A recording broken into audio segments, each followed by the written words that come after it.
Hello everyone, Sutirtha Modak here. Welcome to the learning buddy. और आज हम लोग डिस्कस करने वाले हैं जेईई मेंस के बारे में।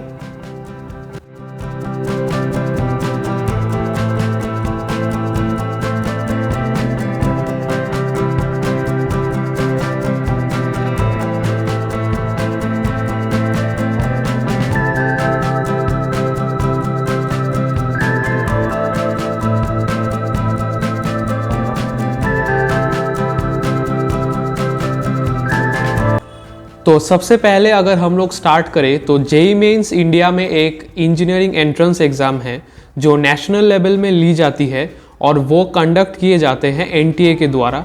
एनटीए मतलब नेशनल टेस्टिंग एजेंसी, जो ये एग्ज़ाम कंडक्ट करते हैं हर साल।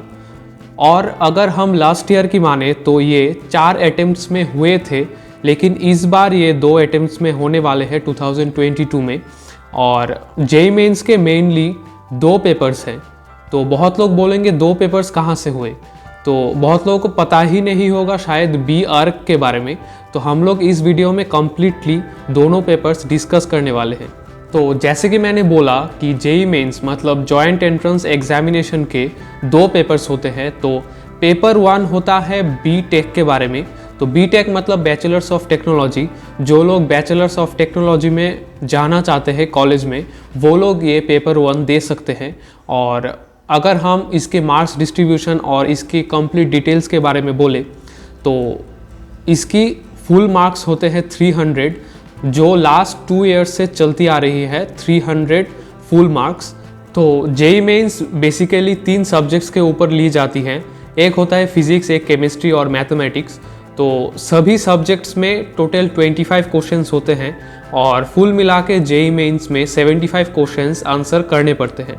तो अगर हम मार्क्स डिस्ट्रीब्यूशन के बारे में बोले तो फिजिक्स में 20 क्वेश्चन होते हैं जो एमसीक्यू टाइप होते हैं, जो ऑब्जेक्टिव टाइप क्वेश्चन होते हैं, और 5 होते हैं इंटीजर टाइप क्वेश्चंस, जो आपको आपकी आंसर के हिसाब से इंटीजर टाइप में आंसर करने पड़ते हैं। और केमिस्ट्री में भी सेम ही 20 क्वेश्चंस जो होते हैं ऑब्जेक्टिव और 5 क्वेश्चन जो इंटीजर टाइप होते हैं, और सेम ही होते हैं मैथमेटिक्स के लिए भी। तो सभी सब्जेक्ट्स में 20 क्वेश्चन ऑब्जेक्टिव और 5 क्वेश्चन होते हैं जो इंटीजर टाइप होते हैं और आपको इंटीजर में आंसर करना पड़ता है। तो जेईई मेंस की जो पेपर 1 होती है जो बीटेक के बारे में है, तो उसमें टोटल जो टाइम ड्यूरेशन मिलता है आपको वो होता है 3 आवर्स। और जो एग्ज़ाम सेंटर में आप जाओगे उधर आपको पेन लेके जाना पड़ेगा और वो लोग पेपर देंगे जिसमें आपको क्वेश्चन सॉल्व करके आंसर करना पड़ेगा, जो आप कंप्यूटर में डालोगे एज ए आंसर। तो जेईई मेंस बेसिकली पीसीएमबी और पीसीएम वाले स्टूडेंट्स दे सकते हैं। तो मेनली जिसके भी मैथमेटिक्स सब्जेक्ट्स हैं क्लास 11th और 12th में, वो लोग ये जेईई मेंस दे सकते हैं। इसके अलावा अगर आपका मैथमेटिक्स सब्जेक्ट नहीं है तो आप जेईई मेंस नहीं दे सकते, अभी तक जो ट्रेंड और जो रूल्स चलते आ रहे हैं उसके हिसाब से। तो 25 क्वेश्चन पर सब्जेक्ट के हिसाब से आपको पर सब्जेक्ट 100 मार्क्स करके मिलते हैं। तो टोटल 3 सब्जेक्ट मिला के 300 मार्क्स होते हैं। तो जो जेईई मेंस होता है वो कंप्यूटर बेस्ड टेस्ट होता है, जिसको आप एक कंप्यूटर सेंटर में जाके दे सकते हैं, और जो एग्ज़ाम सेंटर एनटीए के द्वारा आपको दी जाती है। तो जेईई मेंस की इस साल की रजिस्ट्रेशन अभी तक शुरू नहीं हुआ है और कोई डेट भी अभी तक नहीं आया है। लेकिन एक नोटिस जो आया है वो है इस बार जेईई मेंस 2 अटेम्प्ट्स होने वाले हैं। और अगर हम जेईई मेंस की रजिस्ट्रेशन फ़ीस के बारे में बोले तो मेनली रजिस्ट्रेशन फ़ीस होता है 325 फॉर गर्ल्स और एससी और एसटी के लिए।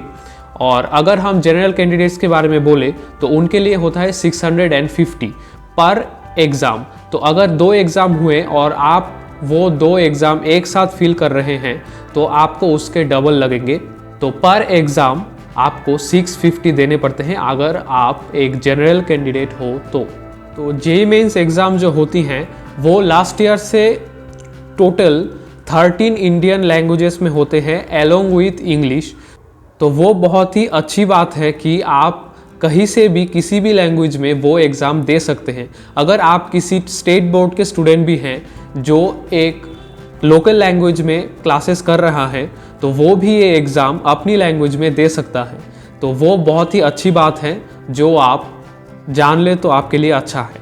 तो जेईई मेंस की जो सेकंड पेपर हैं उसके बारे में अगर हम लोग डिस्कस करें तो वो होता है बैचलर्स ऑफ आर्किटेक्चर के ऊपर, जो जिसको बोलते हैं बी आर्क। तो उसमें टोटल 400 मार्क्स में एग्ज़ाम होते हैं। तो टोटल 25 क्वेश्चंस होते हैं मैथमेटिक्स से, जिसको आपको आंसर करना पड़ता है। उसमें भी सेम ही है कि 20 क्वेश्चन जो होंगे वो ऑब्जेक्टिव और 5 क्वेश्चन इंटीजर टाइप, और इसके बाद होते हैं 50 क्वेश्चन जो एप्टीट्यूड बेस्ड होते हैं। तो उसमें एप्टीट्यूड बेस्ड बहुत तरीके की क्वेश्चंस आते हैं जो आप उनके पास्ट ईयर क्वेश्चन में चेक कर सकते हैं। और साथ में आते हैं 2 ड्राइंग बेस्ड क्वेश्चंस, जिसमें एक एक क्वेश्चन 50 मार्क्स के होते हैं। तो total 100 marks for the drawing based questions. और अगर हम 25 जो मैथमेटिक्स के क्वेश्चन हैं उसके बारे में बोले तो वो भी 4 मार्क्स ईच हैं। तो 25 क्वेश्चन के हिसाब से टोटल 100 मार्क्स फॉर मैथमेटिक्स और total 100 marks for the drawing based, और 50 क्वेश्चन के हिसाब से total 200 marks for the aptitude based test. तो उसके हिसाब से बी आर्किटेक्चर जो एग्ज़ाम होते हैं, जो जेईई मेंस की पेपर 2 हैं, उसमें टोटल मार्क्स होते हैं 400। और आप एक बी आर्किटेक्चर डिग्री लेके एक कॉलेज में भर्ती हो सकते हैं अगर आप ये एग्ज़ाम क्वालिफाई कर ले। तो फुल मिला के अगर हम देखें तो जेईई मेंस का जो पेपर 2 हैं, जो बी आर्क हैं, उसमें टोटल 77 क्वेश्चंस आपको आंसर करने पड़ते हैं और आपको मिलते हैं टोटल 400 मार्क्स। और उस हिसाब से आप पढ़ सकते हैं। और उन लोगों के जो पास्ट ईयर क्वेश्चन हैं वो आपको उनके ऑफिशियल वेबसाइट में भी कुछ मिल जाएंगे और कुछ इंटरनेट में मिल जाएंगे जो आप प्रैक्टिस कर सकते हो। तो बी आर्क के बारे में अगर हम लोग बोले तो ये अभी के टाइम में इंडिया में थोड़ा यूनिक एक डिग्री है।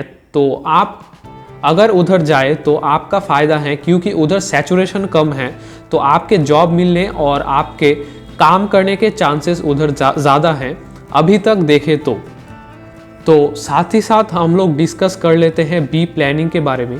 तो आप शायद इसको पेपर 3 भी बोल सकते हैं, लेकिन बी प्लानिंग जो होता है जेईई मेंस में वो बी आर्क के साथ ही आता है। तो बी आर्क जो होता है उसका कंप्लीट ड्यूरेशन होता है 3 आवर्स, और अगर आप उसके साथ बी प्लानिंग भी दे तो वो होता है 3.5 आवर्स के लिए आपको आधा घंटा ज़्यादा मिलता है। और बी प्लानिंग के लिए एक्स्ट्रा 25 क्वेश्चंस और हैं जो आपको आंसर करने पड़ते हैं बी आर्किटेक्चर के बाद। तो बी प्लानिंग, अगर सिर्फ आप बी प्लानिंग देने वाले हैं तो आपके लिए बी आर्किटेक्चर कॉमन है। इसके बाद आपको 25 क्वेश्चन बी प्लानिंग के एक्स्ट्रा जो है आंसर करने पड़ेंगे। तो टोटल आपको 3.5 आवर्स मिलते हैं अगर आप बी प्लानिंग बी आर्क के साथ एग्ज़ाम दे रहे हैं। तो ये आप चूज़ कर सकते हैं जब आप एक एप्लीकेशन फिल करोगे जेईई मेंस के लिए, तभी आप चूज़ कर सकते हैं कि आप क्या क्या एग्ज़ाम या कौन से पेपर्स देने वाले हैं जेईई मेंस के लिए। तो अगर आप ये जेईई मेंस क्लियर कर ले तो आप इंडिया में जो गवर्नमेंट कॉलेजेस हैं, जिसको बोलते हैं एनआईटी, ट्रिपल आईटी और जीएफटीआई जैसे बहुत सारे गवर्नमेंट कॉलेज में जा सकते हो। और कुछ स्टेट गवर्नमेंट के भी इंजीनियरिंग कॉलेज हैं जिधर जेईई मेंस के हिसाब से और जेईई मेंस के मार्क्स से आपको एडमिशन दी जाती है। तो आप जेईई मेंस के बाद बहुत सारे ऐसे अच्छे कॉलेज में जा सकते हैं जो आप चाहें। और एक एक्स्ट्रा इन्फॉर्मेशन अगर हम दें तो जेईई मेंस जो एग्ज़ाम है, अगर वो आप क्रैक कर ले, मतलब अगर आप कट ऑफ मार्क्स क्लियर कर ले, तो आप जेईई एडवांस के लिए एलिजिबल हो जाते हैं। तो जेईई मेंस एक तरह से जेईई एडवांस के लिए एक पहला पड़ाव है, जो आप अगर पार कर ले तो आप जेईई एडवांस दे सकते हैं। तो अगर हम लोग डिस्कस करें कि कट ऑफ मार्क्स क्या होते हैं, तो वो मैं और एक वीडियो में डिटेल में समझा दूंगा। लेकिन अभी अगर आप जानना चाहें तो कट ऑफ मार्क्स वो होते हैं जो अगर आप क्लियर कर ले, मतलब उसके ऊपर अगर आपको कट ऑफ मार्क्स मिल जाए तो आप जेईई एडवांस के लिए एलिजिबल हो जाते हैं और आप बोल सकते हैं कि आपने जेईई मेंस क्लियर और क्रैक कर लिया है। तो अगर हम लास्ट ईयर की माने तो कट ऑफ मार्क्स जो जनरल कैंडिडेट्स के लिए थे वो था 87.89 और वो हाईएस्ट जनरल के लिए होता है और बाकी जो कैटेगरीज हैं जो जनरल EWS है उसके लिए था 66 परसेंटाइल और SC और ST के लिए उससे भी कम होते हैं, कुछ 46 और 34 के अराउंड परसेंटाइल। तो परसेंटाइल भी मैं दूसरे वीडियो में डिस्कस कर दूंगा ठीक से, लेकिन आप अगर परसेंटाइल के बारे में भी जानना चाहे तो परसेंटाइल वो है कि अगर 80 परसेंटाइल मिल रहा है आपको तो आप 80% जो कैंडिडेट्स हैं उससे आगे हैं। तो परसेंटाइल के बारे में हम दूसरे वीडियो में ठीक से डिस्कस करेंगे। तो बेसिकली जेईई मेंस का जो अलग अलग कैटेगरी है उसके हिसाब से कट ऑफ मार्क्स हर साल बदलते रहते हैं। तो एवरेज आप मान सकते हैं अगर आपको 92 या 93 परसेंटाइल मिल जाता है तो आप शायद सेफ हो जेईई एडवांस के लिए, लेकिन आप उससे भी ज़्यादा अगर लाते हो परसेंटाइल तो आपके लिए अच्छा है, और अगर आप ज़्यादा लाओगे तो आप अच्छे NITs में भी जा सकते हैं। तो अगर आपका जेईई एडवांस का टारगेट है तो मिनिमम आपको 93, 92 या 94 परसेंटाइल मार्क्स लाने पड़ेंगे अगर आप जेईई एडवांस में बैठना चाहते हैं।